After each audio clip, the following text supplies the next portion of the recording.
आराध्य अरिहंत प्रभु के चरणों में अनंत अनंत आस्था के साथ वंदन। शासनपति श्रमण भगवान महावीर स्वामी के चरणों में अनंत अनंत आस्था के साथ वंदन। आत्मप्रिय मुनिवृंद, आत्मार्थी साधक साधिकाओं, पर्वाधिराज परिश्रम पर्व के इन दिवसों में हम सभी उत्तराध्ययन सूत्र की मूल वांछना कर रहे हैं और उसके साथ साथ अध्ययन का सार समझेंगे। पहला अध्ययन जो है विनय श्रुत। उत्तराध्ययन सूत्र के प्रथम अध्ययन में विनय का वर्णन है। जिस अध्ययन में श्रुत ज्ञान के सार रूप विनय का अथवा शुद्ध धर्म के मूल विनय का वर्णन हो उसको विनय श्रुत अध्ययन कहते हैं। विनय के अनेक अर्थ हैं, जैसे कि नम्रता, सभ्यता, भक्ति, प्रणाम, धर्म, अनुशासन, शिक्षा, संयम, अनुवर्तन, अनुनय इत्यादि। विनय के मुख्य रूप से दो रूप देखते हैं, प्रशस्त विनय और अप्रशस्त विनय। इनमें से प्रशस्त विनय के 7 भेद हैं: ज्ञान विनय, दर्शन विनय, चारित्र विनय, मन विनय, वचन विनय, काय विनय और लोकोपचार विनय। ज्ञान विनय में ज्ञान के अनुकूल आचरण करना ज्ञान विनय। ज्ञान के कितने भेद हैं? 5 भेद: मति ज्ञान, श्रुत ज्ञान, अवधि ज्ञान, मन प्रयोग ज्ञान और केवल ज्ञान। इन सब के साथ विनय जोड़ देने।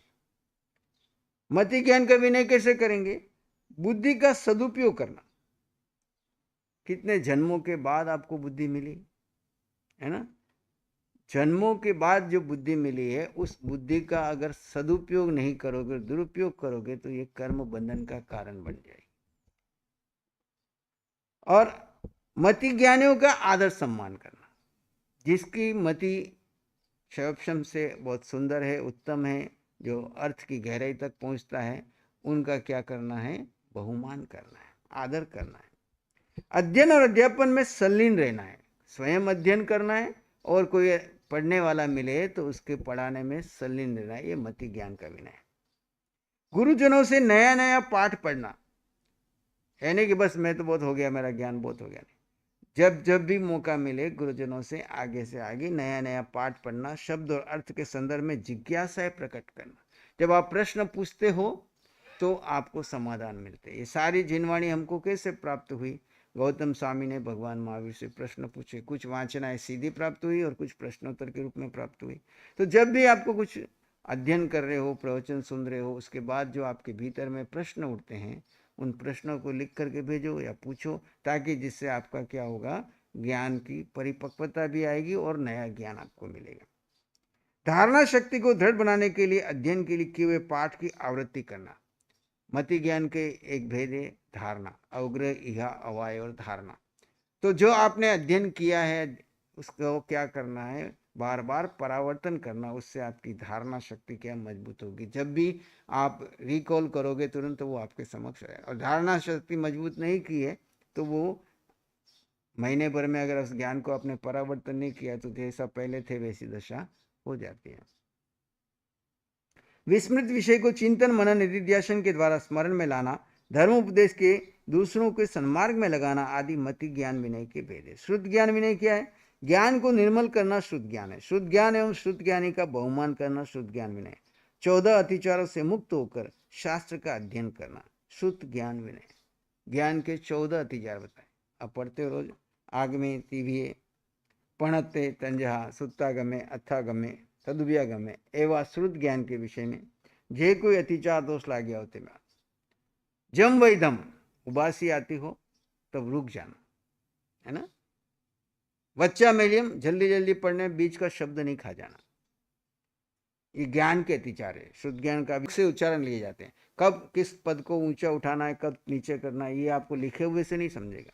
जब गुरु मुख से हम पढ़ते हैं तो कहाँ उच्चार को ऊंचा लेना है, कहाँ नीचे लेना है, ये हम परंपरागत रूप से जो प्राप्त हुआ है और जो प्राकृत संस्कृत के व्याकरण के जो नियम है उनका पालन करते हुए उसमें मालूम पड़ा। परिणम विनय, परिणम विनयहीनम, पढ़ते समय विनय से पढ़ना है। विनय में हीन नहीं होना चाहिए। योगहीनम, योग मन वचन काया के योगों का को हीन नहीं होने देना। यानी हीन कैसे नहीं होने देना? मन कहीं जा रहा है, वाणी कहीं जा रही है, काया कहीं जा रही है ना, तीनों को एक रूपता में लाने की जोगिणम घोषिणम, उच्चार घोष है ना, जैसे कोई शब्द को घोष के साथ बोलना था है, जैसे एक सामान्य ज बोलते हो और एक बड़ा झ बोलते हो है ना, झ है ना, ऐसे कहाँ कौन से शब्द को घोष के साथ बोलना है, ये ज्ञान भी चाहिए। सुट्ठु दिनम दुट्ठु परिचयम है ना, सुट्ठु दिनम दुट्ठु परिचयम, अकाले करो, काल में स्वाध्याय करना, अकाल में, काल के समय काल, जैसे उत्तर दिन सूत्र का काल है, कुछ सूत्र कालिक है, कुछ उत्कालिक है। 10वें कालिक सूत्र आप सुबह से लेके 12 बजे के पहले पहले 11:30 बजे के पहले पहले पढ़ सकते हो। सूर्य उसमें केवल आपको संधि काल टालना है। क्या टालना है? उत्तरायण दिन में जो स्वाध्याय का समय पहला पर और चौथा पर, उस समय में पढ़ना है।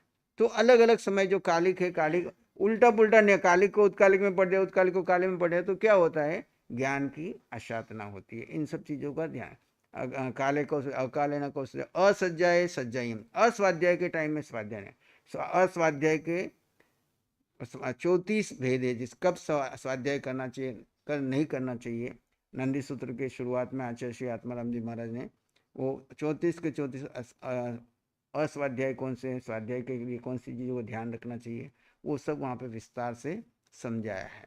उसमें कुछ शारीरिक संबंधी है, कुछ आकाश संबंधी है ना, कुछ वातावरण संबंधी है। तो इन सब चीज़ों का ध्यान में रखते हुए हमको स्वाध्याय करते हैं, तो अस्वाध्याय में स्वाध्याय नहीं। तो इन 14 अतिचारों का ध्यान रख करके इनसे अतिचार रहित होकर के पढ़ना, और शुद्ध ज्ञान और शुद्ध ज्ञानियों का क्या करना? बहुमान करना। अवधि ज्ञान विनय क्या है? विशिष्ट योग साधना से, साधना करते करते जीव चाहे तो यहाँ पर अवधि ज्ञान को प्रकट कर सकता है, और उसके पश्चात या फिर अवधि ज्ञानियों का बहुमान करना। कोई अवधि ज्ञानी आपके सामने प्रकट हुआ है, चाहे वो देव रूप में हुआ है, चाहे किसी मुनि को प्राप्त हुआ है, चाहे अन्य रूप में हुआ है, तो उसका अवहेलना नहीं करना, उसका अपमान नहीं करना, उसका क्या करना? बहुमान करना। हमारे में क्षमता नहीं है, जिस किसी के पास ये ज्ञान है उसका क्या करने? हम बहुमान करने से ज्ञान की मनोपरि ज्ञान, ऐसी मनोपरि ज्ञान मनोगत भावों को स्वयं, पहले तो मैं समझता मनोपरि ज्ञान तो तब होगा, लेकिन अपने भीतर के मन के भावों को 24 घंटे पढ़ते रहना। क्या चल रहा है अंदर? मन कहाँ कहाँ जा रहा है? भूत में जा रहा है, भविष्य में जा रहा है, पुद्गल में जा रहा है, पर चिंतन में जा रहा है। अब ऐसे मनों के, अपने ही मन के भावों को पढ़ते जाओगे तो साइकोलॉजिकल सामने वाला क्या सोच रहा होगा आपको अनुमान लग जाएगा। इस अनुमान लग जाएगा। जब मनोपरि ज्ञान हो जाएगा तब तो प्रत्यक्ष जान लोगे, क्योंकि 3 ज्ञान जो है वो प्रत्यक्ष है, 2 ज्ञान परोक्ष है। प्रत्यक्ष कौन से? अवधि ज्ञान, मनोपरि ज्ञान और केवल ज्ञान। इसमें इंद्रियों और मन की जरूरत नहीं है। लेकिन मति ज्ञान और शुद्ध ज्ञान में किसकी जरूरत है? इंद्रियां और मन के बीच में, इसलिए इनको परोक्ष कहा, वो प्रत्यक्ष कहा। ये डायरेक्ट आत्मा के क्षयपशम, जैसे आत्मा के ऊपर से पर्दे हटते हैं, अंदर से ये 3 ज्ञान प्रकटते हैं। और मति ज्ञान और शुद्ध ज्ञान क्या होता है? इनके लिए बीच में 5 इंद्रियां और मन, ये बुद्धि आदि की जरूरत पड़ती है, तो इसके आधार पर मिलता है। तो मनोपरि ज्ञानियों को का विनय करना, जिनको भी मनोपरि ज्ञान हो गया है उनका क्या करना है? विनय करना। केवल ज्ञान विनय, राग द्वेष के मालिन्य से रहित ज्ञान ही केवल ज्ञान है। केवली नहीं पर केवली सरीखे हो जाना है ना। तो जब जब आप स्वभाव में जीते हो तब आप केवल ज्ञानी जैसे होते हो, और जब केवली कोई भगवान की प्रार्थना कर रहे हो, भक्ति करते हो, तो केवल ज्ञानियों की कभी आशातना नहीं करना, उनकी बहुमान करना, उनकी भक्ति करना, ये केवल ज्ञान का विनय है। ज्ञान के प्रकाश में राग द्वेष आदि विकार नहीं उभरते। ज्ञान के प्रकाश में क्या होता है? लोगस उज्जय करे शब्द क्यों कहा? आपके भीतर में अगर ज्ञान का प्रकाश हो गया तो आप अपने भीतर उठने वाले राग द्वेष को बढ़ाओगे कि घटाओगे? लोग ये समझते प्रकाश का मतलब लाइट का प्रकाश की तरह आंख बंद करके अंदर में प्रकाश ढूंढते हैं, कल्पनाएं करते हैं, वो प्रकाश की बात नहीं कर रहे हैं। यहाँ जो प्रकाश की बात है, आपको जड़ और जीव का भेद करके आत्मज्ञान हो गया, और आत्मा के ज्ञान के प्रकाश में, मन और बुद्धि और इंद्रियों का नहीं, आत्मा के ज्ञान के प्रकाश में अपने भीतर चल रहे राग और द्वेष को कौन देखता है? राग और द्वेष इस समय में स्वभाव में हूं कि विभाव में हूं, कौन देखता है? जीव देखता है, आत्मा देखती है। और आत्मा जब राग और द्वेष को पकड़ने लग जाती है तो फिर जानबूझ करके आप राग द्वेष करोगे क्या? संस्कार बस हो गया तो उसी समय होश में आओगे, ओहो ये मेरा समय व्यर्थ चला गया, कर्म बंधन में चला गया, प्रतिक्रमण करो भाई, आलोचना करो। कौन प्रेरणा दे रहा है? अपनी ही आत्मा अपने ज्ञान के प्रकाश में अपने को प्रेरणा देती है। शुद्ध ज्ञान के संस्कार भी काम कर रहे हैं, जो हमने शुद्ध ज्ञान से सम्यक के संस्कार डाले वो भी जगा रहे हैं, और भीतर से जब आत्मबोध हो गया तो स्वयं ही स्वयं के गुरु बन गए। इसलिए निश्चय में गुरु कौन है आपका? व्यवहार में देव गुरु धर्म, निश्चय में आपकी आत्मा ही देव, आत्मा ही गुरु और आत्मा ही धर्म, क्योंकि आत्मा ही आपको 24 घंटे जगाती है। गुरु तो बाहर से कभी कभी संयोग बनते हैं, भगवान की वाणी कभी कभी मिलती है, लेकिन अपनी आत्मा तो 24 घंटे आपको जगाती है। गुरु बनकर के भी जगाती है, लक्ष्य बताती है, तुम्हें देव अरिहंत तक पहुंचना है, 48 मिनट तुम्हारा टारगेट है, तुम कहाँ अभी समय तक भी नहीं टिक रहे हो, मिनट तक भी नहीं टिक रहे हो, जागो। और धर्म क्या है? स्वभाव में स्थित रहना। जहां विभाव में गए समझ लो मैं अधर्म में चला गया, तुरंत होश में आओ, पुनः स्वभाव में आओ। इस तरह राग द्वेष आदि विकार नहीं उभरते, मन पर चिंताओं का या आशा तृष्णा का कभी आक्रमण नहीं होता। किसके पर? ज्ञान के प्रकाश में। ज्ञान के प्रकाश में सच्चिदानंद की अनुभूति होती है। सच्चिदानंद क्या है? सत चिद आनंद।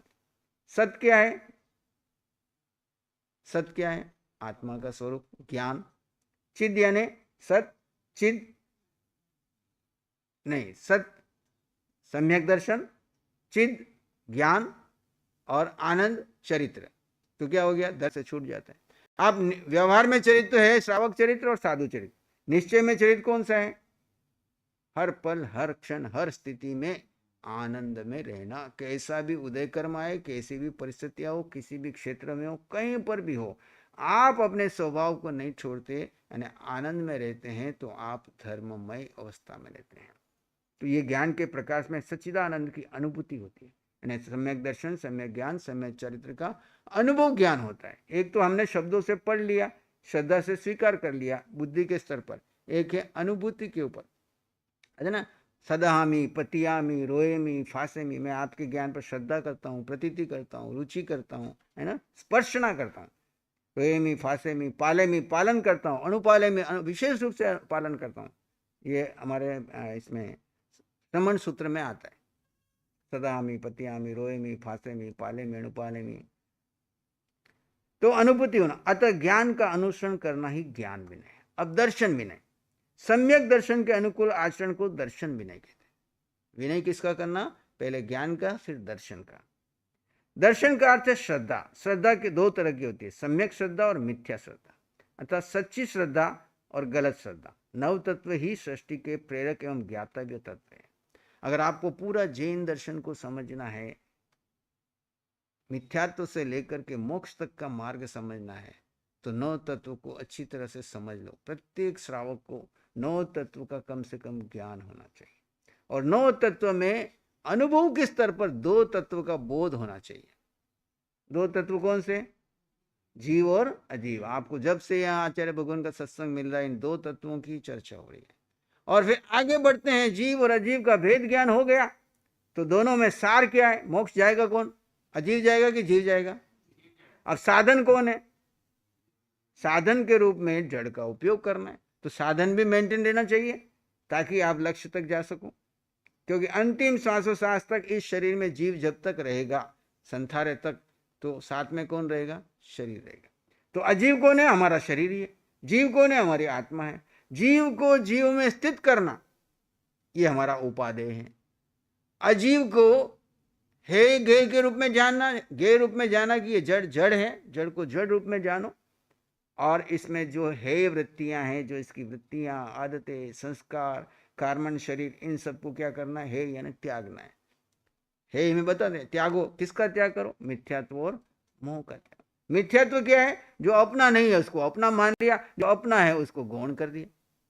जो अपना नहीं है उसको अपना मान लिया और उसी के लिए सारी जिंदगी लगा दी।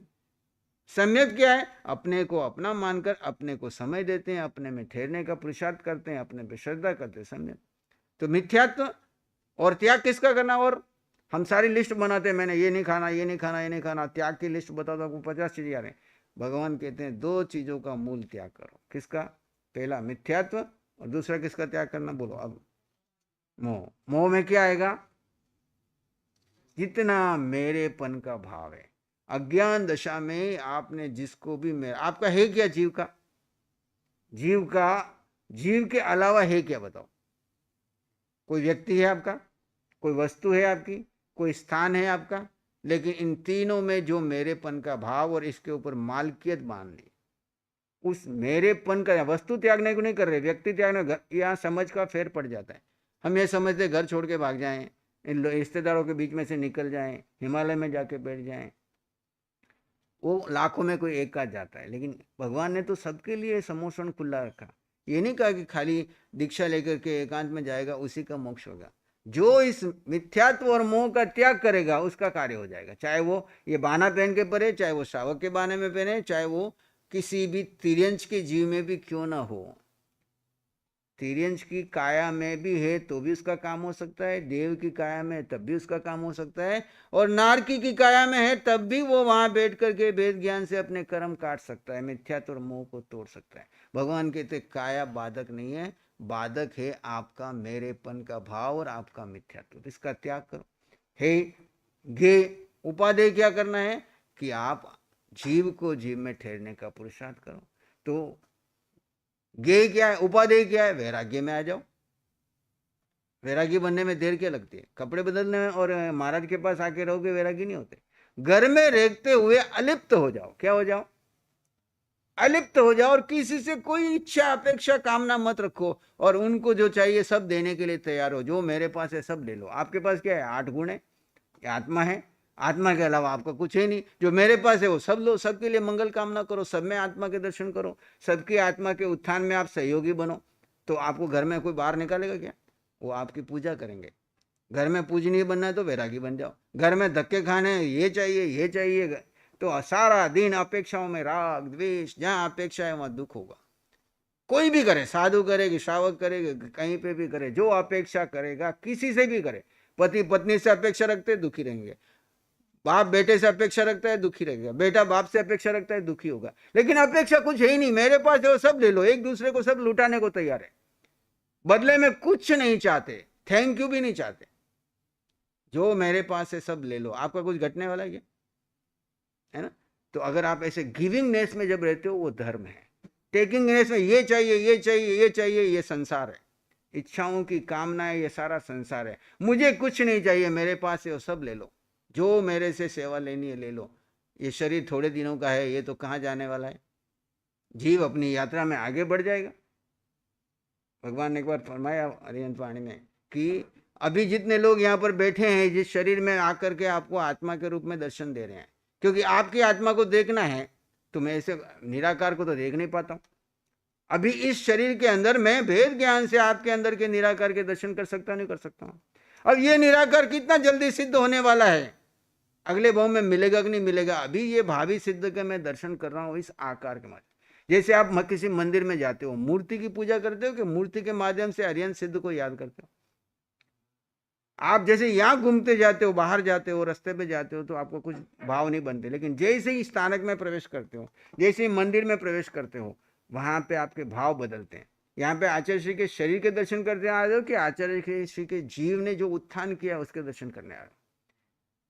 आचार्य श्री के जीव ने जो इतना उत्थान कर लिया, जो हम नहीं कर पाए इस शरीर में आकर के, उन्होंने इस शरीर का उपयोग करके कर्म काट के कितना उत्थान कर लिया।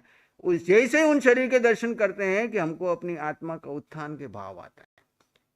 अरे मंदिर में भी जाते हो तो हमको अरिहंतों के भाव आते हैं। हे प्रभु आप ऐसे बन गए, मैं ऐसा कब बनूंगा? आप सिद्ध हो गए, मुझे सिद्ध होना है। आपकी कृपा से मैं आपके आभा मंडल में आया हूं, तो मेरा अरिहंत सिद्ध जैसा भाव बने, ऐसे संयोग मिले और ऐसा पराक्रम फूटे जिस पराक्रम से आप भी अरिहंत से। खाली आप जड़ मूर्ति की पूजा करके आ गए और अंदर से भाव शुद्ध नहीं हुए तो वो द्रव्य पूजा हुई, भाव पूजा नहीं। इसीलिए साधु को भाव पूजन बताया, द्रव्य पूजन नहीं। चाहे वो मंदिर मार्ग की साधु भी हो, चाहे हमारे यहाँ का भी हो, वहां द्रव्य पूजन की किसी को आज्ञा नहीं दी, वहां भाव पूजन किया। श्रावकों को द्रव्य पूजन में लगाया, क्यों? कि व्यर्थ के इतने सारे आश्रव करते हो तो कम से कम यहाँ थोड़ी देर, आधा घंटा 1 घंटा भक्त की बंधन हो रहे हैं। भाव रूप में देखते हो कि ये अरिहंत भगवान के दूत यहाँ पर पधारे हैं और इनकी आत्मा का उत्थान करने के लिए ये आत्मा मेरे से भी इतनी आगे बढ़ गई, जो मैं इतना जानता हूँ, समझता हूँ, पढ़ता हूँ, घर में इतनी बातें करता हूँ, इतना उपदेश देता हूँ, लेकिन मैं तो कदम नहीं बढ़ा सका, इन्होंने कदम बढ़ा दिया बाल रूप में। मैं इनके उस संकल्प के, इस वैराग्य के, इनकी इस आत्मा के, इस उत्थान की भावना को मैं वंदना कर रहा हूँ और इनके माध्यम से उस भावी सिद्ध को वंदन कर रहा हूँ जो इनके अंदर बैठा हुआ है। तो आपके भाव कितने ऊपर उठेंगे।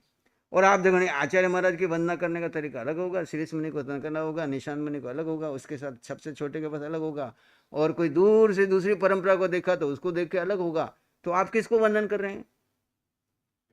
और शरीरों को वंदन कर रहे हैं और जड़ जड़ को वंदन कर रहा है, जीव को तो गौण कर दिया। वेद ज्ञान से वंदन क्या है? जीव में जीव के दर्शन करो, जीव को वंदन करो, और जड़ जड़ को वंदन करेगा, क्योंकि इसने इस जड़ का उपयोग कर कर्म काटने में कर लिया, और मैं इस जड़ का उपयोग किसमें कर रहा हूं?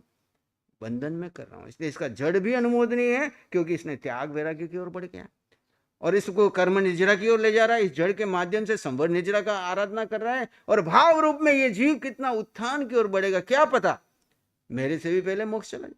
क्या पता इन जीवों में बैठे हुए ऐसे जीव भी हो जो सिमंदर स्वामी से पहले मोक्ष जाने वाले हो, क्योंकि सिमंदर स्वामी भगवान कब सिद्धशिला में जाएंगे? आने वाली 7वीं 8वीं तीर्थंकर के काल में। इन बिटवीन अगर हमारे काल पक गया और हमारा क्षेत्र पक गया और यहाँ से हम महाविद्या में चले गए और वहां से फिर भगवान की सानिध्य में जाकर के आराधना करके आगे बढ़ गए, तो पहले भी जा सकते हैं। जैसे अर्जुन मालिक कितना जल्दी चला गया, 6 महीने में काम कर गया, है ना। अब सुदर्शन सेठ ने कितने समय में किया कि करेगा, अभी हमारे पास इतिहास में कहीं मिलता नहीं। सम्यक दर्शन था उनको, ये मिलता है, लेकिन वो सिद्धशिला में कब गए? क्योंकि अंतगढ़ की 90 जो आत्माएं हैं उसमें सुदर्शन सेठ निमित्त है अर्जुन माली के लिए, इसलिए वर्णन वहां मिला। लेकिन अर्जुन माली तो उसी भाव में मोक्ष जाने वाला था, इसीलिए इस मोक्ष गए हुए जीव का वर्णन किया गया। तो ऐसे पता नहीं कौन सा जीव हमारे बीच में आ रहा है, वो हमसे पहले सिद्ध होना। ऐसे भाव वंदना करोगे तो कर्म कटते हैं। जो अपन सुनते हैं ना कि उन्होंने वंदना करते करते संकेत प्राप्त कर ली, वंदना करने करते इतने कर्म काट लिए, वंदना करने करते तीर्थंकर गोत्र पा लिया। कैसे पाया? ऐसे भाव से पाया। रोज पढ़ते ना, भावे भावन भाविये, भावे दीजिए, भावे धर्म आराधिये, भावे। कौन सा भाव? कौन सा भाव? शेयर मार्केट के भाव, साधु संतों के कपड़ों को देख के भाव, संप्रदाय के भाव। मेरी संप्रदाय का है तो बहुत 3 बार तिकोतों के बाद से दूर से तो ठीक है जा रहे होंगे, मथे मनना भी, चलो व्यवहार नहीं पा दिया। भाव कौन से? आप जीव अपने स्वभाव में रहकर उन जीव के स्वभाव को देखते हुए उस जीव को नमन करो। हो भाव, उत्कृष्ट भाव, एक सामान्य भाव, एक मध्यम भाव, एक उत्कृष्ट भावों में आप वंदन करते हो, तो वंदन करते करते एक महान निर्जरा कर चले जाते हो। तो दर्शन विनय की बात चल रही थी, मिथ्या श्रद्धा, सच्ची श्रद्धा, 9 तत्व ही सृष्टि के प्रेरक हैं। जीव अजीव, पुण्य और पाप दोनों कर्म हैं, लेकिन हमारे यहाँ इसको तत्व रूप में ले लिया। संक्षेप में करेंगे तो आचार्य उमा स्वाति ने इसको 7 तत्व में लिया, और संक्षेप में करते तो 2 तत्व में सारे 9 समा जाते। तो पुण्य पाप निश्चय में आश्रव है, लेकिन व्यवहार में इनको तत्व रूप में लिया कि शुरुआत में आपको सीढ़ी के रूप में उपादेय है, लेकिन अंततः ये है। पाप भी है, पुण्य पाप आश्रव, कर्म आने के रास्ते। आश्रव का मतलब क्या है? कर्म आने के जो रास्ते हैं। संवर क्या है? कर्म आने के रास्तों को आपने रोक दिया। और बंध, निर्जरा और मोक्ष, जो आश्रव आए वो बंद हो गया, आएंगे तो ही चिपकेंगे, तो बंधने की प्रक्रिया। और इससे जो बंधे हुए कर्म पुराने और अभी जो भी बंधे हैं, इनको अलग कैसे करना, उसका नाम निर्जरा। और अंततः सर्व कर्म क्षय हो जाएंगे तो जीव मुक्त हो जाएगा। तो जीव अजीव, पुण्य पाप याद कर लो, फिर इसके ऊपर चिंतन करना, फिर इसके ऊपर संतों के पास जाओ तो बोलो मुझे 9 तत्वों को विस्तार से समझाओ। फिर वहां पे हे गए उपादेय लाओ, है ना। पुण्य पाप आश्रव, संवर, बंध, निर्जरा और मोक्ष, अलग अलग क्रम मिलते हैं। आचार्य उमा स्वाति ने क्रम बदला। आचार्य उमा स्वाति कहते हैं जीव अजीव, आश्रव, बंध, संवर, निर्जरा और मोक्ष। क्योंकि जीव है, अजीव है, पुण्य और पाप को आश्रव में ले लिया, आश्रव आएगा तो बंधेगा, और बंध तो यहां तक बंध का काम हो गया। अब क्या करो? संवर करो। संवर किया तो फिर क्या करो, निर्जरा करो। निर्जरा करोगे सारे कर्म क्षय हो गए तो क्या हो जाएगा, मुक्त हो जाएगा। तो क्रम अलग अलग आचार्य अपने अपने ढंग से ले रहे, लेकिन मूल बातें एक ही है। तत्व ज्ञान में चाहे वो दिगंबर है, श्वेतांबर है, स्थानकवासी है, तेरापंथी है, जिन शासन के तत्व में कोई अंतर नहीं है। अंतर है तो क्रिया कांडों का है, और हम क्रियाओं को महत्व नहीं देते हैं, क्योंकि क्रियाएं शरीर से जुड़ी हुई है और तत्व आत्मा से जुड़ा हुआ है, ज्ञान से जुड़ा हुआ है। तो तत्व ज्ञान में हम आगे बढ़े। सच्ची श्रद्धा और गलत श्रद्धा नव तत्व की दृष्टि से प्रेरक एवं ज्ञातव्य तत्व है। इसमें हे गे उपादेय करो। हे क्या है, आश्रव बंध है ना, हे पाप हे। उपादेय क्या है, जीव और अजीव दोनों गे हैं। जीव और अजीव क्या है, दोनों तत्वों को जानो। संवर, निर्जरा और मोक्ष, ये उपादेय है। पहले संवर करो, कर्मों को क्षय करो, और फिर अंततः मोक्ष में जीव अजीव को गे रूप में जान लो। जीव को अभी भी निश्चय नहीं मिल, जीव अभी भी शुद्ध है। अजीब ऐसा है जैसा है वैसे ही रहेगा, बदलता रहेगा, पर्याय बदलता रहेगा। आप छोड़ के चले जाओगे इस शरीर को, लेकिन शरीर की पर्याय तो बदलती रहेगी। पहले भी थी, आपके आने से पहले भी ये शरीर था, आपके जाने के बाद भी ये शरीर पर्याय रूप में रहेगा। इसकी पर्याय बदल जाएगी, ये राख बन जाएगा, राख किसी और रूप में बन जाएगा। लेकिन ऐसे ही जीव आत्मा भी ये पर्याय छोड़ जाएगी, लेकिन आगे बढ़ते बढ़ते अंततः सिद्ध शिला में भी जीव तत्व तो रहने ही वाला है। तत्व को कुछ नहीं होने वाला, इसलिए सत तत्व पहले से था, है और रहेगा। तत्व में कोई अंतर नहीं आएगा। सम्यक दर्शन से ही साधक को अपने जीवन लक्ष्य का ज्ञान होता है। जब तक सम्यक दर्शन नहीं होता तब तक हमारा लक्ष्य नहीं बनता है। सम्यक दर्शन की मुक्ति, ज्ञातव्य तत्व की सत्य पर श्रद्धा करना सम्यक दर्शन से मुक्ति प्रसाद का प्रथम सोपान है। पहले ही सीढ़ी कौन सी है, सम्यक दर्शन। तो वह मिथ्या ज्ञान है, और यदि चारित्र है तो मिथ्या चारित्र है। अगर सम्यक दर्शन नहीं है तो यदि वो जो ज्ञान है वो मिथ्या ज्ञान, और चारित्र है तो मिथ्या चारित्र। सम्यक दर्शन ही साधक को अपने जीवन का लक्ष्य ज्ञान होता है। जिन साधनों को लक्ष्य बिंदु को प्राप्त किया जाता है वह सम्यक चारित्र है। आत्मा को लक्ष्य बिंदु तक निश्चय कराने वाला गुण सम्यक दर्शन है। इसी गुण को दूसरे शब्दों में सम्यक्त भी कहते हैं। इनके अभिव्यक्त होने पर ही मानव स्थित प्रज्ञ बनता है, अन्यथा इसकी विचारधारा बिजली की तरह सदैव अस्थिर एवं चंचल रहती है। सम्यक दर्शन आत्मा का स्वाभाविक गुण है। सम्यक दर्शन क्या है, आत्मा का स्वाभाविक गुण है। वह अनादिकाल से मोहनी कर्म की प्रकृतियों को आवृत है। ज्यों ज्यों वे प्रकृतियां दूर होती है त्यों त्यों सम्यक दर्शन इस प्रकार प्रकट होता है, जैसे मेघों के दूर होने से सूर्य जगमगाता है। जैसे सूर्य आकाश में है पर बीच में क्या आ जाता है, मेघ, बादल, तो होते हुए भी आपको प्रत्यक्ष दिखता नहीं है। ऐसे आत्मा पहले भी थी, अभी भी है और आगे भी रहेगी, लेकिन बीच में आ कौन गए हैं, आवरण आ गए। सम्यक दर्शन वाला को सीधी श्रद्धा हो जाती है, और श्रद्धा के माध्यम से उन आवरणों को धीरे धीरे मोहनी कर्म और उसकी आवृत्ति जो है, आवरण है, उनको हटाता जाता है। जैसे जैसे प्रकृति हटती है वैसे वैसे उसको श्रद्धा बढ़ती चली जाती है। जब श्रद्धा परिपक्व हो जाती है उसको सम्यक दर्शन कहते हैं।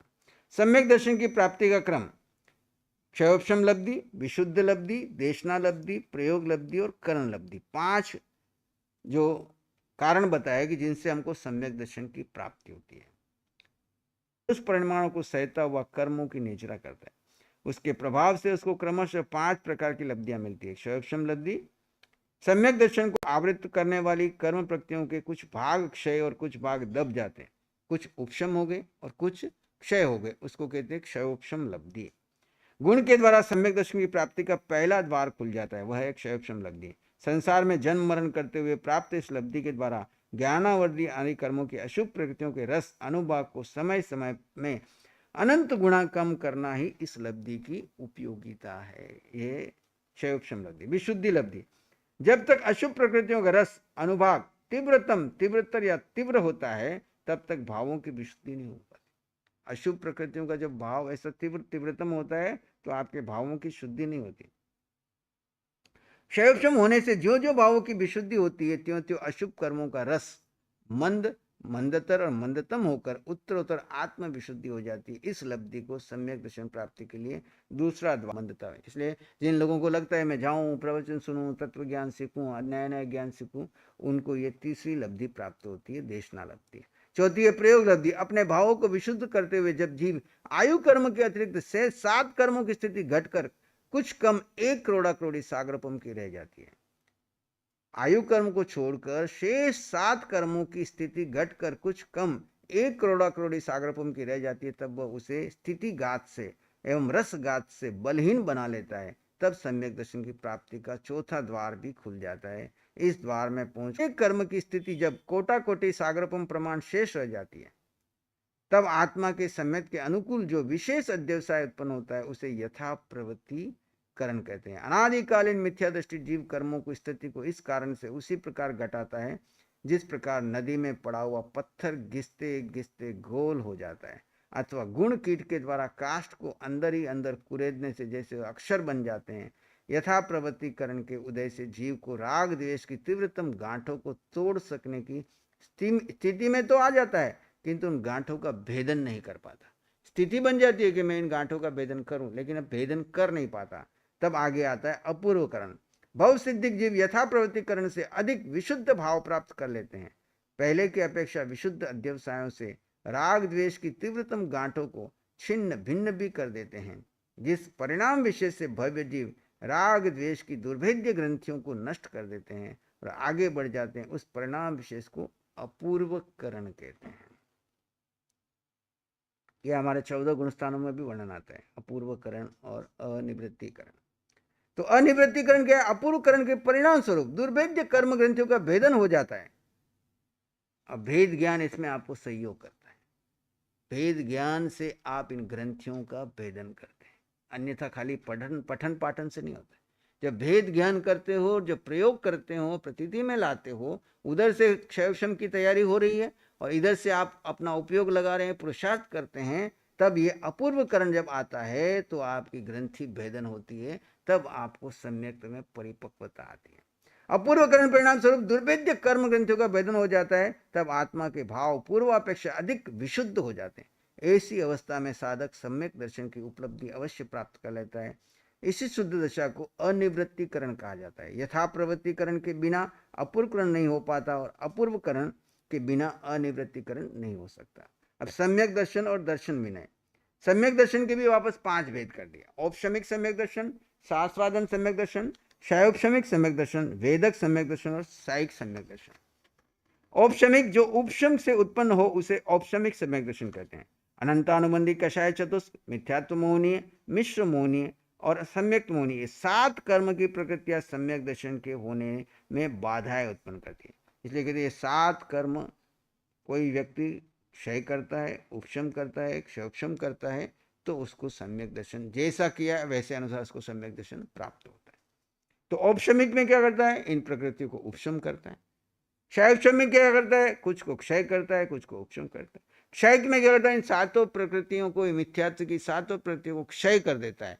जब क्षय कर दिया तो वो कर्म फिर उदय में नहीं आता है, नया बंधेगा प्रमाद के कारण, लेकिन तुरंत अप्रमत्त होते ही वहां पे क्या कर देगा? उसको क्षय कर देगा, उसको सत्ता में जाने ही नहीं देगा। क्षयिक संकिति वाला। मिथ्यात्व वाला क्या करेगा? फिर चला जाता है, फिर पता नहीं वापस। सुई धागे वाला काम तो हो गया, लेकिन रुड़ जाता है वापस, फिर ढूंढते लाते हैं, फिर जाते हैं, ऐसे पुरुषार्थ करता है। इन सब के उपशम करने से सम्यक दर्शन उत्पन्न होता है। इनमें 7 प्रकृतियों का कि विपाकोदय होता है और न ही प्रदेशोदय होता है। जैसे मल के नीचे बैठ जाने से जल की स्वच्छता आ जाती है। जैसे राख वाला पानी आप बनाते हो, जब राख बिल्कुल नीचे बैठ जाती है और विवेकवान गृहिणी ऊपर से पानी नितार लेती है, नीचे की राख को ऐसे कैसे छोड़ देती है, तो ऊपर का पानी कैसा शुद्ध है, पीने जैसा है। ऐसे ही जब क्षयोपशम की स्थिति, औपशमिक स्थिति होती है, तो ऐसा लगता है जैसे आप बिल्कुल वितराग जैसे हो गए। इसकी स्थिति अंतर्मृत होती है, क्योंकि अंतर्मुहूर्त के अंदर में कहीं न कहीं हिल जाता है तो वापस वो बैठ जाता है। उत्कृष्ट देशोन अर्धपुद्गल परावर्तन काल का हुआ करता है। उस सम्यक दर्शन एक जीव को एक भव में 2 बार और अनेक भवों में 5 बार ही हो सकता है, इससे अधिक नहीं। शास्त्रादन समय, औपशमिक समय दर्शन की स्थिति पूर्ण हो जाती है, तब अनंतानुबंधी कषाय चतुष्क का उदय हो जाता है। किंतु वह अवस्था, उस अवस्था में भी जब मिथ्यात्व तक उदय नहीं होता है, तब जो बीच की अवस्था है वो शास्त्रादन, यानी आपका अनंतानुबंधी कषाय आपने जो उपशम कर दिया था, फिर किसी निमित्त पा करके, क्योंकि वो अंतर्मुहूर्त से ज्यादा टिकेगा नहीं, फिर वो निमित्त पा करके तीव्र हो गया, तो अभी मिथ्यात्व में गिरा नहीं, पहुंचा नहीं, लेकिन बीच की जो स्थिति है उसको शास्त्रवादन कहते हैं। इसके लिए शास्त्र का दृष्टांत देते हैं, खीर खाई और उल्टी हो गई, लेकिन खीर का स्वाद आपको मालूम पड़ गया खीर कैसे। फल ऊपर से गिरा, यहाँ पे दृष्टांत दिया है कि एक फल वृक्ष से शाखा से गिर जाता है, पर वह अभी धरती तक नहीं पहुंचा। जो बीच का काल है, वो जो अवस्था है उसको शास्त्रवादन सम्यक की अवस्था कहते हैं। इसकी स्थिति 6 अवलिका से कुछ समय अधिक होती है। इसका अंतर काल भी औपशमिक सम्यक की तरह जानना चाहिए। यह भी एक भव में 2 बार, अनेक भव में 5 बार से अधिक नहीं। शैवक्षमिक, उक्त 7 प्रत्ययों के शैवक्षम से जिस सम्यक दर्शन की उपलब्धि होती है वह शैवक्षमिक दर्शन सम्यक दर्शन कहलाता है। यह तब उत्पन्न होता है जब कर्म प्रत्ययों की आंशिक उदय की सर्वथा रुक जाता है, प्रदेशोदय द्वारा उनका क्षय होता रहता है। अभिप्राय है कि उपयुक्त 7 प्रत्ययों के सत्ता में रहते हुए उदय प्राप्त अनंत अनुबंधी कषाय चतुष्क और मिथ्यात्व को क्षय करके था, जो उदय को प्राप्त नहीं हुआ है उसका उपशम करते हुए जिस सम्यक की उपलब्धि होती है वह क्षयक्षमिक सम्यक दर्शन। इसकी स्थिति जगन्य अंतर्मुद उसके 66 सागरोपम से कुछ अधिक काल की मानी गई है। यदि इसमें अंतर पड़े तो जगन्य अंतर्मुहूर्त और उत्कृष्ट अपार्ध पुद्गल परावर्तन काल प्रमाण होता है। यह सम्यक भी एक भव में कम से कम एक बार और अधिक से अधिक 1000 बार तथा अनेकों भवों में अपेक्षा असंख्यात बार उत्पन्न होती है। क्षयक्षमिक सम्यक दर्शन। वेदक सम्यक दर्शन, शैक्षिक सम्यक्त वाला जीव जब सम्यक्त मोहनी कर्म का वेदन करते हुए सम्यक्त में शंका, आकांक्षा आदि दोषों को सम्यक्त को दूषित कर देता है, तब वह वेदक सम्यक्त कहलाता है। यदि साधक सम्यक्त को अतिक्रम, व्यतिक्रम एवं अतिचार आदि से दूषित न करे तो वह शैवक्षमिक सम्यक्त कहलाता है। अथवा क्षयिक सम्यक दर्शन होने से पहले क्षण में शैवक्षमिक सम्यक दृष्टि जीव के जो परिणाम होते हैं वह वेदक सम्यक्त कहलाता है, क्षयिक सम्यक दर्शन के पहले के बाद। इसकी स्थिति कम से कम अधिक से अधिक एक समय की होती है। इसके बाद वेदक सम्यक दर्शन क्षयिक सम्यक दर्शन में परिणत हो जाता है। क्षयिक सम्यक दर्शन जो हमको बार बार अरिहंत वाणी में आता है कि आपको क्षयिक सम्यक बनना है, तो यहाँ पे क्षयिक सम्यक कैसे बनते हैं बताइए। अनंत अनुबंधी 4 कषायों, अनंत अनुबंधी क्रोध, मान, माया, लोभ। कैसा कषाय? मर जाऊंगा पर इसको मैं क्षमा नहीं करूंगा, टूट जाऊंगा पर झुकूंगा नहीं। और माया भी ऐसी है ना, जैसे कपड़ा फट जाएगा पर उसका रंग उतरेगा नहीं, ऐसे अंदर से कभी सरलता को लाएगा नहीं, ऐसा माया भी। और लोभ, 4 दृष्टांत देते हैं उसका, गाड़ी के ओंगन का जैसा और ऐसा। इन दृष्टांतों से है कि ये जीवन बीत जाएगा पर कभी क्षमा नहीं मांगे। लेकिन ये कषाय जिसने क्षय कर दिए, अब कुछ भी हो मैं ये कषाय को जीवन में आने नहीं देता। इसीलिए हमारे यहाँ बताया कि हर रोज क्षमा याचना करो। साधु को तो कहा कि गलती हो जाए, अनबन हो जाए तो गोचरी बाद में करो, पहले क्षमा याचना। शाम को प्रतिक्रमण, उसके बाद 15 दिन का पक्षी प्रतिक्रमण, चौमासी प्रतिक्रमण, और कम से कम संवत्सरी को तो प्रतिक्रमण करो ही करो, नहीं तो वो गांठ आगे पड़ जाएगी तो ये सम्यक भी जाएगी। इसलिए कहा हर श्रावक को, क्योंकि साधु श्रावक दोनों के लिए कहा। क्यों कहा? दोनों की सम्यक दर्शन एक है, चरित्र में अंतर है। अगर श्रद्धा डामाडोल हो गई और श्रद्धा से गिर गए तो फिर गए काम से, वापस अनादि की यात्रा में घूमते रहोगे। इसलिए सामायिक प्रतिक्रमण, ये 6 आवश्यक जो बताए वो बहुत जरूरी है, बहुत आवश्यक है, चाहे साधु हो या श्रावक हो। इसको सामान्य मत समझो, ये हमारे निर्जरा के कारण है। जो समय प्रमाद में चला गया, बेहोशी में चला गया, उसको वापस ला करके शुद्धिकरण करने का समय है। क्षयिक सम्यक दर्शन 4। और दर्शन मोनि की कर्म की 3 प्रकृतियां। और दर्शन मुनि की 3 प्रकृतियां कौन सी है? बोलो क्षमेश मुनि जी, बोलो। क्षयिक सम्यक दर्शन के लिए 7 प्रकृति का क्षय करता है। मिथ्यात्व मोनि, हाँ, मिश्र मोनि, ये 3 प्रकृतियां है दर्शन मोनि की, और 4 है चरित्र मोनि की, अनंत अनुबंधी की। ये 7 प्रकृतियां जीव जब क्षय करता है तब वो क्षयिक सम्यक दर्शन प्राप्त करता है। क्षय होना जरूरी है। यह सम्यक दर्शन जिस मिश्र मोनि, सम्यक मोनि, ये 7 कर्म प्रकृतियां सम्यक दर्शन के होने में बाधाएं उत्पन्न करती हैं। इन सब के उपशम करने से जो सम्यक दर्शन, नहीं इधर चलेगा, यहाँ चलेगा, यह सम्यक साधक जो जीवन में एक ही बार प्राप्त होता है, इसकी स्थिति कितनी है? सादि अनंत है। यानी आदि तो है पर अंत नहीं होगा। क्यों नहीं होगा क्षयिक समकित का अंत? क्योंकि क्षयिक समकित वाला जीव चाहे इस भव में मोक्ष न भी जाएगा, लेकिन उसकी समकित गिरेगी नहीं। वो अगले भव में माँ के गर्भ में जाएगा, वहां पे भी क्षयिक समकित से कर्म काटेगा। अगर क्षयिक समकित वाला नरक में भी चला गया तो वहां पे भी उसको समकित साथ में रहने से, भेद ज्ञान से वो वहाँ पे कर्म काटेगा। चाहे वो तिर्यंच में है तब भी कर्म काटेगा, चाहे देव में है तब भी कर्म काटेगा, और सम्यक को खोने नहीं देगा। मोह कारण से नया बंध भी होगा, लेकिन क्षयिक संकित वाला जो श्रद्धा में कभी डामाडोल नहीं होगा, और वहाँ भेद ज्ञान के माध्यम से जब उसे लगेगा कि ओहो मैंने इतना बंधन कर दिया, तो भाव प्रतिक्रमण करेगा, है ना, और तुरंत उसको अपनी सम्यक को परिपक्व करेगा। जैसे आपको संस्कार है और आप जो गलती हो गई तो आपको क्या लगता है, तुरंत होश आता है, ओहो मेरे से हिंसा हो गई, मेरे से ये हो गया, मुझे आलोचना करनी चाहिए। जिनको संस्कार ही नहीं है वो क्या करते हैं, ठीक है ये मरने के लिए आया, मेरी गाड़ी के नीचे क्यों आ गया, उल्टी 2-4 गालियाँ उसको दे करके वहाँ से निकलेंगे। और जो आत्मार्थी होगा वो कहेगा वो हो मेरे से एक गलती हो गई, एक चींटी की भी हिंसा हुई तो मेरे से भाव भी खराब हो गए, उसको अपने सम्यक में दिख गए तो उसको लगेगा वो मैंने क्या कितने भाव खराब कर दिए और मेरे कितने कर्म बंधन हो गए, और फिर वो तुरंत उसकी आलोचना प्रतिक्रमण। यह सम्यक का प्रभाव है। यह सम्यक साधक के जीवन में एक ही बार आती है और एक बार उत्पन्न होने के अनंतर सदा बना रहती है, क्योंकि ये क्षयिक संकिति, जब भगवान बार बार बोलते हैं जिसको क्षयिक संकित होगी उसको मोक्ष का वीजा मिल गया, वो जीव मोक्ष जाएगा ही जाएगा। क्षयिक संकित वाला ज्यादा से ज्यादा क्रॉस करेगा तो 5 भव में, 3 भव में, 2 भव में, 1 भव में मोक्ष जाएगा ही जाएगा, वो आगे बढ़े घटेगा, रुकेगा नहीं। जिन्होंने तीर्थंकर उन्होंने क्षयिक संकित बांधी है वो तो 1 भव बीच में देव का करके मोक्ष जाते ही जाते हैं, है ना, और बाकी भी जिन्होंने क्षयिक संकित बांधी है वो निकट भवी हो जाए। इसलिए कहता सीमित संसार सीमित कर दिया तो आपका कार्य क्या हो जाएगा, जल्दी हो जाएगा। एक बार उत्पन्न होने के अनंतर सदा बना रहता है। इसी सम्यक दर्शन से अरिहंत अवस्था प्राप्त होती है। इसलिए बार बार कहते हैं भगवान ये पंचमारा बाधक मत समझो, इस भव में क्षयिक संकित का काम तुम कर सकते हो, पुरुषार्थ करो, एक समय से शुरू करो और एक घड़ी तक पहुंचो। कैसे मालूम पड़ेगा, आप ही आपके गुरु हो। क्षयिक संकित पाने के लिए किसी और के पास आपको टाइटल लेने जाने की जरूरत नहीं। आत्मा को आत्मा में जब आप स्थित करोगे और आपको दिखेगा बीच में न मन का कोई विचार है, न बुद्धि का कोई संकल्प विकल्प नहीं है, सब शांत हो गए और आप स्वभाव में हैं, और ये धारा आपकी धीरे धीरे बढ़ती जा रही। जब जब बढ़ रहे तब तक आपके कर्म कट रहे हैं। कौन से कट रहे हैं, मिथ्यात्व और मोह के, और भी अन्य कर्म भी साथ साथ कट रहे हैं। और जब कटते कटते कटते 24 मिनट की अखंड धारा हो जाएगी तो आपको लग जाएगा कि आपका, आप अपना टाइमर लगाओ और देखो 30 सेकंड में कितनी बार मैं विभाव में गया, है ना, स्टॉप वॉच लगा के देखते रहो, कहाँ आप चूक रहे हो, तुरंत आपको होश आएगा। फिर देखो कौन से विचार मुझे परेशान कर रहे हैं दिन भर में, कहाँ मैं अटक रहा हूं, वहां पे अपना कार्य करो दिन भर में जागरूकता पूर्वक, है ना, कि इस काम को मैंने ज्यादा महत्व दिया, ये मेरे मन के अंदर विचार बन गया और ये मेरे शुक्र ध्यान में बाधक बना।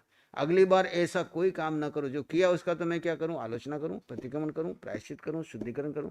अगली बार कोई ऐसा संस्कार ना बनाओ जो मेरे आने वाले या सुबह के ध्यान में या रात के ध्यान में या दिन भर में विचार बन के मुझे परेशान करे। एक आध बार विचार आया और चला गया तो समझ लो वो सामान्य है, लेकिन विचार बार बार आ रहा है तो समझो आपने उसको अति महत्व दे करके अपना संस्कार बना दिया है। उस संस्कार को तोड़ो। अब वो कोई भी व्यक्ति निमित्त बने, कोई भी वस्तु निमित्त बने, कोई भी स्थान निमित्त बने, वो महत्व का नहीं है, वो निमित्त सब निर्दोष है।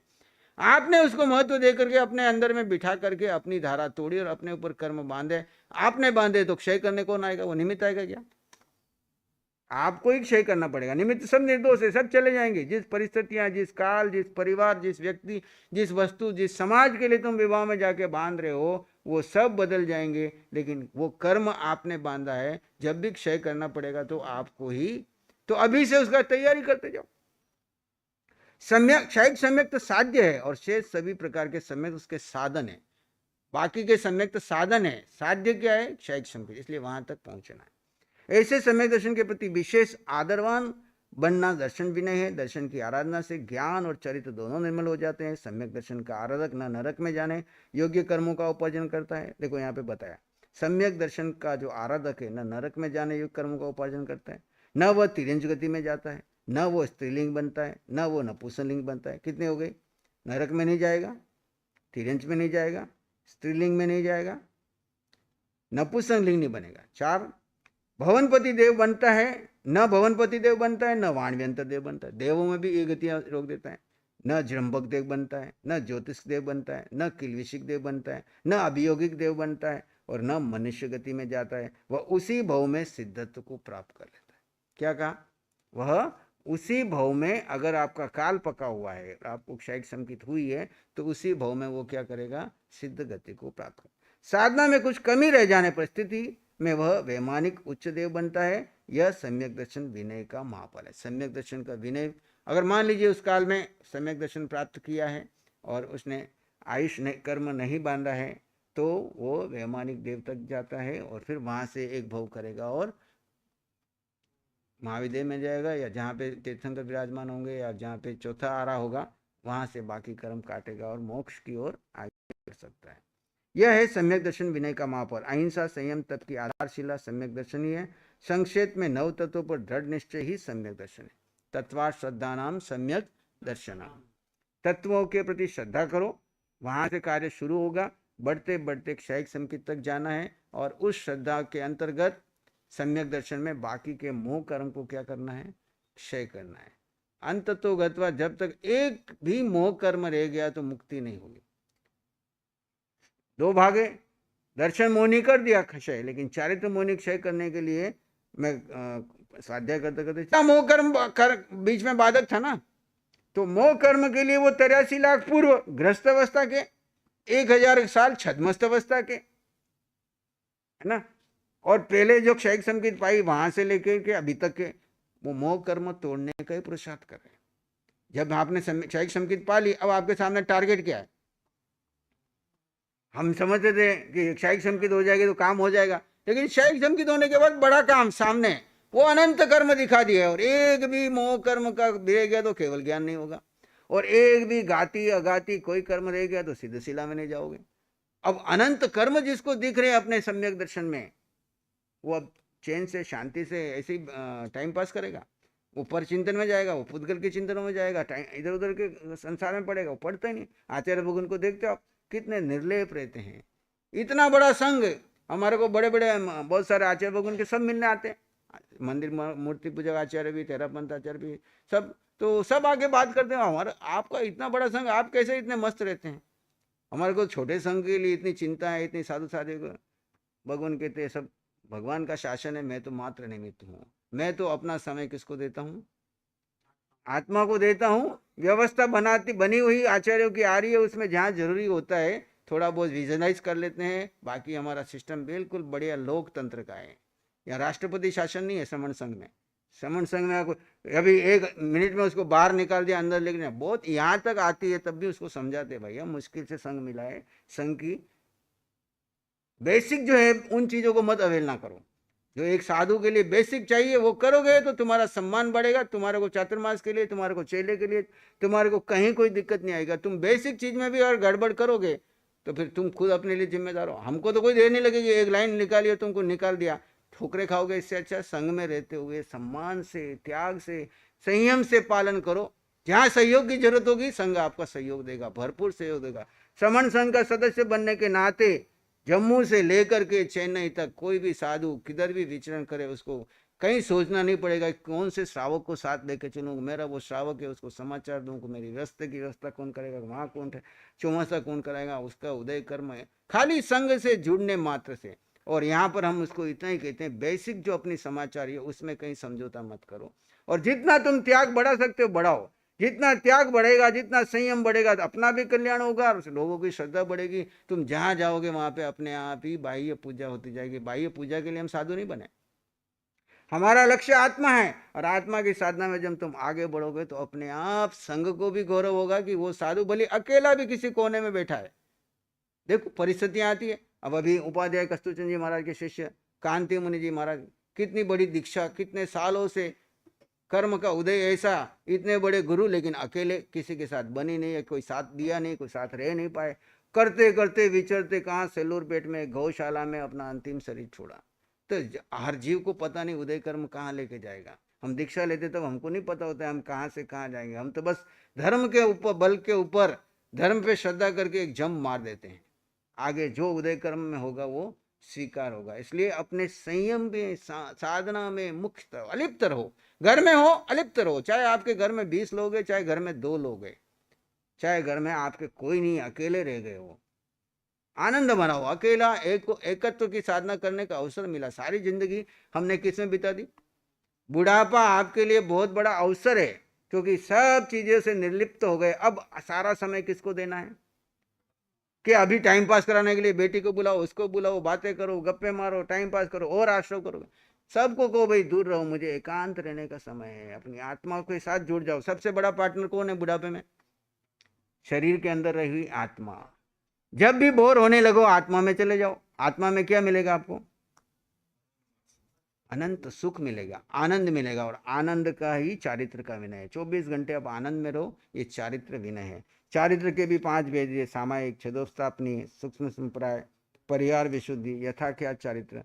ये विस्तार का विषय, आगे आगे जैसे बढ़ेंगे। मन विनय, वचन विनय, काय विनय, लोकोपचार विनय। हमने 10वें काल के अध्ययन में विनय के ऊपर काफी विस्तार से चर्चा की है। प्रशस्त विनय, अप्रशस्त। अप्रशस्त विनय क्या है? यदि कोई व्यक्ति यथाकृत महापुरुषों की अथवा अज्ञानी मिथ्यात्वी संयमियों की धर्मात्मा समझकर उनकी विनय भक्ति करता है, वो उस प्रकार का जो विनय है वो अप्रशस्त विनय, स्वार्थ के लिए। तो इस प्रकार विनय अध्ययन में जो मूल है, धर्म का मूल विनय, सम्यक दर्शन, सम्यक ज्ञान, सम्यक चारित्र का विनय करते हुए, अपनी आत्मा को आत्मा में स्थित करते हुए विनय धर्म मूल को स्वीकार करें और आगे बढ़ते जाएं। आज का स्वाध्याय यहीं तक रहेगा। थोड़ी देर के लिए ध्यान करेंगे, आंखें। आज का जो प्रत्याख्यान है, कल प्रत्याख्यान रह गए थे, समाचार बाद में कुछ साधकों के आए थे, मुझे भी याद नहीं रहा। तो आज का प्रत्याख्यान क्या करना चाहेंगे? आज के लिए दही के विगय का त्याग कर लीजिए। अभी से लेके कल आने तक के लिए दही का विगय का उपयोग नहीं करेंगे। आंखें बंद कर लीजिए। धारणा के अनुसार इन तो सिद्धों की साक्षी से त्याग बोल श्री गोस्वामी। ध्यान करेंगे, आंखें बंद।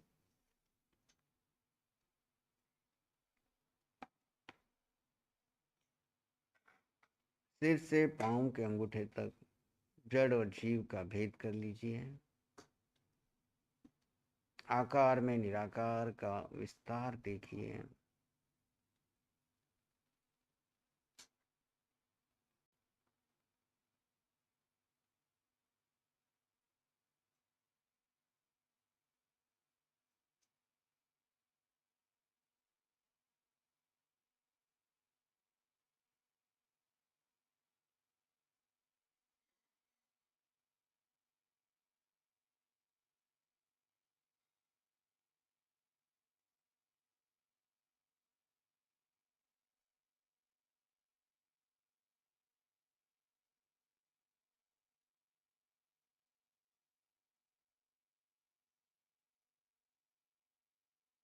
जड़ ठाणेनम, मन मोणेनम, ध्यान जानेनम। आत्मा का आत्मा में स्थित कर लीजिए।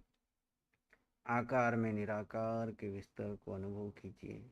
आप जीव अपने भीतर अनंत सुख का अनुभव कीजिए, अनंत शक्ति का अनुभव कीजिए। केवली समान हो जाइए।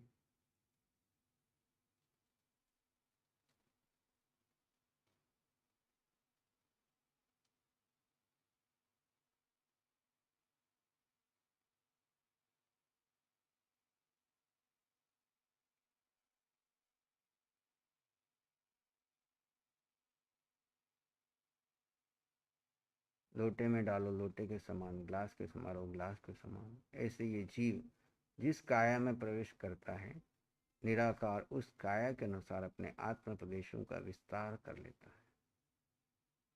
आत्म प्रदेशों में संकुचन प्रसारण इसका गुण है। ज्ञाता दृष्टा भाव इसका धर्म है।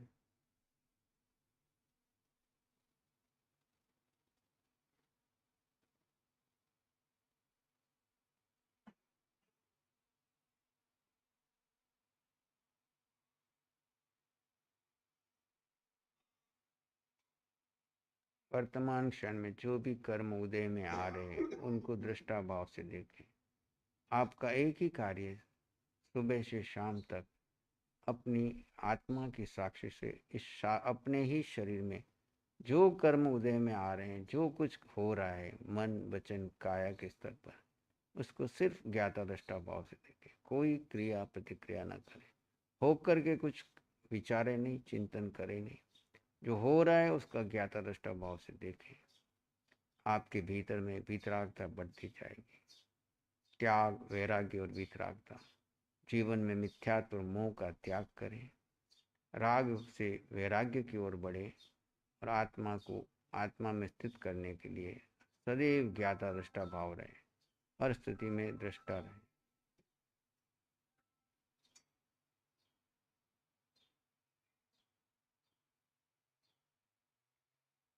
सदैव ज्ञाता दृष्टा भाव में रहने का पुरुषार्थ करें।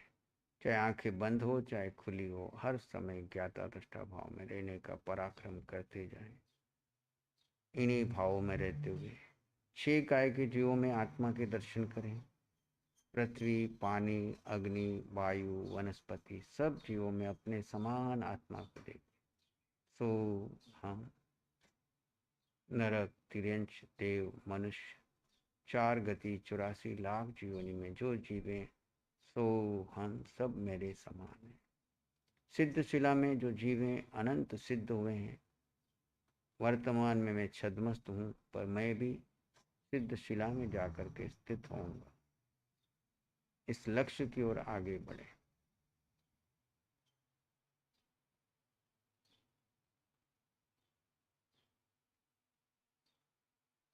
आकार में निराकार का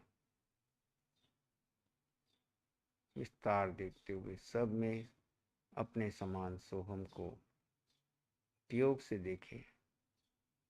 संकल्प करें, अधिकांश समय में मुझ में रहने का पराक्रम करूंगा, होकर के पर चिंतन नहीं करूंगा। जहां पर चिंतन चलने लगे वहीं पर अपने आप को रोक दूंगा। सबसे बड़ा त्याग है पर चिंतन का त्याग। सबसे बड़ा पुरुषार्थ है स्व को स्व में स्थित करने का पराक्रम। ये सबसे बड़ा तप है। अपने जीवन का लक्ष्य बनाइए। मुझे पंचम गति सिद्ध शिला जाना है, तो अपने ही द्वारा बांधे कर्मों को क्षय करूंगा, नवीन बंधन को रोकूंगा, सारा समय अपने जीव को देने का पुरुषार्थ करूंगा। इन्हीं भावों में रहते हुए इस विस्तृत संसार में दुखिया रहे न को, शुद्ध धर्म सबको मिले, सबका मंगल हो, सबका मंगल हो, सबका मंगल हो, सबका कल्याण। इन्हीं भावों में रहते हुए एक लंबा गहरा श्वास लीजिए और धीरे से छोड़ दीजिए, और एक लंबा गहरा श्वास लीजिए, धीरे से छोड़ दीजिए। नमो अरिहंताणम। दोनों हाथों को अपनी आंखों पर ले जाते हुए जब भी आपका मन करे आंखें खोल सकते हैं। मंगल पाठ श्रवण करेंगे। नमो अरिहंताणम, नमो सिद्धाणम, नमो आयरियाणम, नमो विच्छाणम, नमो लोये सब साहुणम। आचार्य महाराज की आज्ञा से श्री चतारी मंगलम, अरिहंता मंगलम, सिद्धा मंगलम, साहू मंगलम, केवली पणतो धम्मो मंगलम। चतारी लोगुत्तमा, अरिहंता लोगुत्तमा, सिद्धा लोगुत्तमा, साहू लोगुत्तमा, केवली पणतो धम्मो लोगुत्तम। चत्तारि शरणं पवजामि, अरिहन्ते शरणं पवजामि, सिद्धे शरणं पवजामि, साहू शरणं पवजामि, केवली पणतं धम्मं शरणं पवजामि। चार चरण दुख हरण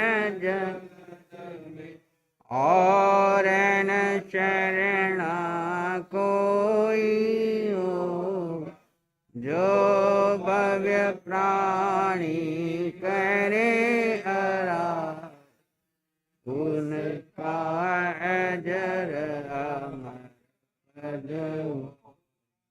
उसका सदाई